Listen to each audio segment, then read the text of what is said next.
పాదహర్షము అని అంటారు. ముఖ్యంగా ఈ కాలి చీలబండ వెనుక భాగం గుండా ఒక టనెల్ లాంటి నిర్మాణం, దీన్ని టార్సల్ టనెల్ అని అంటారు. ఈ టనెల్ గుండా ప్రయాణించే ఈ పోస్టీరియల్ టీబియల్ నర్వ్ ఒత్తిడికి గురి కావడము లేదా ఇరిటేషన్కి లేదా వాపుకి గురి కావడం వల్ల ఈ పాదంలో తిమ్మిరితో కూడిన నొప్పి, అదేవిధంగా మొద్దుబారినట్లు ఉండడం అనేది దీంట్లో ఉండే ముఖ్య లక్షణం. ఈ పాదము తిమ్మిరి, నొప్పి, మొద్దుబారినట్లు ఉండడం కాకుండా ఈ పాదం యొక్క వేళ్ళలో కూడా ఈ మూడు లక్షణాలు ఉంటాయి. అంటే పాదాల వేళ్ళలో కూడా తిమ్మిరి, నొప్పి, మొద్దుబారినట్లు ఉండడము, ఈ లక్షణాలు ఉండడం అనేదే ఈ టార్సల్ టనెల్ సిండ్రోమ్ లేదా సుప్త పాదము లేదా పాద సుప్తత అనే ఒక ప్రత్యేకమైన వ్యాధి. ఈ టార్సల్ టనెల్ అంటే ముఖ్యంగా ఈ చీలమండ భాగంలో, ముఖ్యంగా ఈ కాలి యొక్క లోపలి భాగంలో ఉండే ఒక ఉబ్బెత్తు నిర్మాణం మనందరికీ తెలిసి మనం చేతితో తాకితే తగులుతుంది. దాని వెనుక ఉండే ఒక సొరంగం లేదా టనెల్ లాంటి నిర్మాణము ఈ టార్సల్ టనెల్. దీని గుండా ముఖ్యంగా ఈ టిబియల్ ఆర్టరీ, ఈ ఫ్లెక్సార్ హాలిసిస్ లాంగస్ అనే ఒక కండరం యొక్క టెండను, అదేవిధంగా ఫ్లెక్సార్ డిజిటోరం లాంగస్ అనే ఒక కండరం యొక్క ఈ టెండన్స్, దాంతో పాటుగా ఈ అతి ముఖ్యమైన పోస్టీరియల్ టీబియల్ నర్వ్ అనేది ఏదైతే ముఖ్యంగా ఈ పాదానికి సప్లై చేసే నరం ఉంటుందో, ఇవన్నీ కలిసి ఒక బంచులాగా ఈ సొరంగం లాంటి నిర్మాణం గుండా ప్రయాణిస్తాయి. ఈ సొరంగం లాంటి నిర్మాణంలో ఈ టీబియల్ నర్వ్ అనేది మూడు భాగాలుగా విడిపోతుంది. దాంట్లో ఒక భాగము మీడియల్ ప్లాంటార్ నర్వ్గా, అదేవిధంగా లాటరల్ ప్లాంటార్ నర్వ్గా, అదేవిధంగా ఒక బ్రాంచ్ వచ్చేసి ఈ హీల్కు సప్లై చేసే దీన్ని కాల్కేలియల్ నర్వ్ అని అంటారు. ఈ విధంగా మూడు భాగాలుగా విడిపోతుంది. ఎప్పుడైతే ఈ టార్సల్ టనెల్లో దాని గుండా ప్రయాణించే ఈ పోస్టీరియల్ టిబియల్ నర్వ్ ఒత్తిడికి గురి కావడం వల్ల అది సప్లై చేసే భాగము పూర్తిగా మొద్దుబారినట్లు, తిమ్మిరెక్కినట్లు, నొప్పితో కూడుకుని ఉండడం అనేది ఈ టార్సల్ టనెల్ సిండ్రోమ్ లేదా సుప్తవాతము. టార్సల్ టనెల్ సిండ్రోమ్ లేదా సుప్తవాతము కారణాలు కనుక చూస్తే వాటిలో ముఖ్యంగా ఈ టార్సల్ టనెల్ గుండా ప్రయాణించే ఈ పోస్టీరియల్ టీబియల్ నర్వ్ వాపుకు గురి కావడం అనేది అత్యంత ముఖ్యమైన కారణం. అయితే ఈ వాపు ఎలా ఉంటుందో ఇప్పుడు చూద్దాం.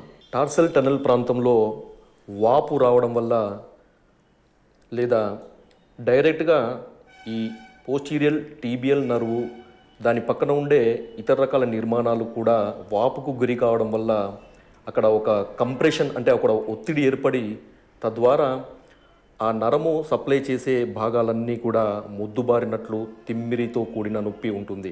టార్సల్ టనెల్ సిండ్రోమ్ అనేది ముఖ్యంగా ఈ స్పోర్ట్స్ పర్సన్లో ఎక్కువగా వచ్చే అవకాశం ఉంటుంది.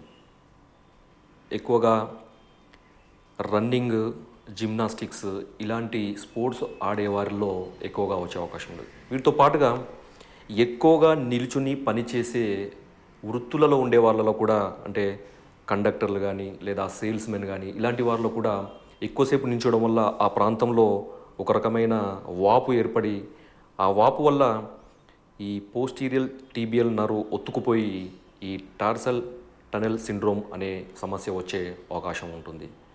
ఈ టార్సల్ టనెల్ సిండ్రోమ్ లేదా సుప్తవాతము లేదా పాద సుప్తత అనే సమస్యలో ఉండే లక్షణాలు ఏంటో ఇప్పుడు చూద్దాం.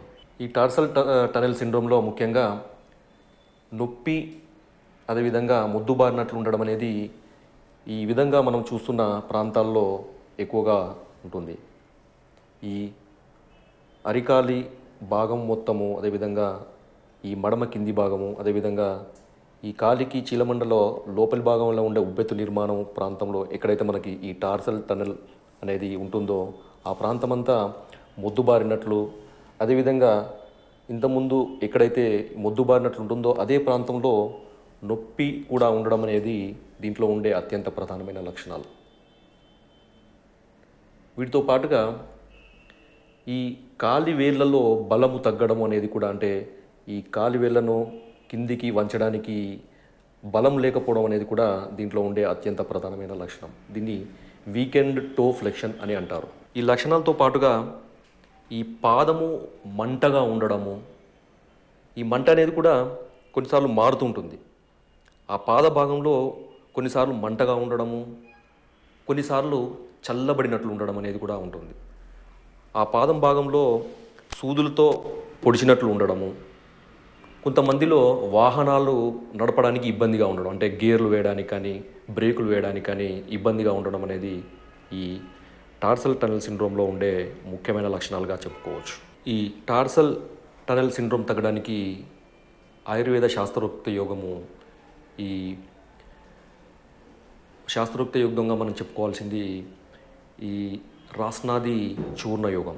దీనికి కావాల్సింది సన్నరాష్ట్రము ఒక 50 గ్రాములు, దేవదారు ఒక 50 గ్రాములు, అశ్వగంధ ఒక 50 గ్రాములు. వీటన్నిటినీ విడివిడిగా చూర్ణం చేసుకొని, అంటే మెత్తటి చూర్ణం చేసుకుని, వస్త్రగాలితో చూర్ణం చేసుకొని, ఆ తర్వాత వాటన్నిటినీ కలుపుకొని భద్రపరచుకోవాలి. ఇలా భద్రపరచుకున్న చూర్ణాన్ని ఉదయము ఒక అర చెంచా, మధ్యాహ్నము ఒక అర చెంచా, రాత్రి కూడా ఒక అర చెంచా చొప్పున గోరువెచ్చటి నీళ్ళతో భోజనం చేసిన తర్వాత ఒక అర్ధగంట వ్యవధి ఇచ్చి తీసుకుంటూ ఉండాలి.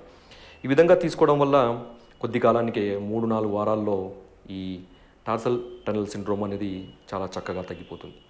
దీంతో పాటుగా నొప్పి కనుక ఒకవేళ చాలా తీవ్రంగా ఉండి భరించలేని విధంగా ఉంటే ఈ పై భాగంలో చేసే ప్రయోగము, దీన్ని స్వేదక్రియ లేదా స్వేదన క్రియ అని అంటారు. దీనికి కావాల్సింది బద్ధ సోంపు. ఈ బద్ధ సోంపును మిక్సీలో బరక చూర్ణంగా చేసుకుని దాన్ని మూకుల్లో కొంచెం వేడి చేసి, ఆ వేడి చేసిన చూర్ణాన్ని ఒక బట్టలో కట్టి, ఎక్కడైతే మనకి ఈ పాదంలో నొప్పి ఎక్కువగా ఉందో ఆ ప్రాంతంలో కాపడంలాగా కనుక చేస్తూ ఉంటే అక్కడ వాపు పూర్తిగా తగ్గిపోయి తద్వారా ఈ టిబియల్ నరువు మీద ఒత్తిడి తగ్గి నొప్పి కూడా తగ్గే అవకాశం ఎక్కువగా ఉంటుంది. ఇది సులభమైన ప్రక్రియలు. ఈ విధంగా పై చెప్పిన ప్రక్రియతో పాటు లోపలికి వాడే ఔషధాలను కనుక వాడుతూ ఉంటే ఈ టార్సల్ టనెల్ సిండ్రోమ్ అనేది చాలా చక్కగా తగ్గిపోతుంది.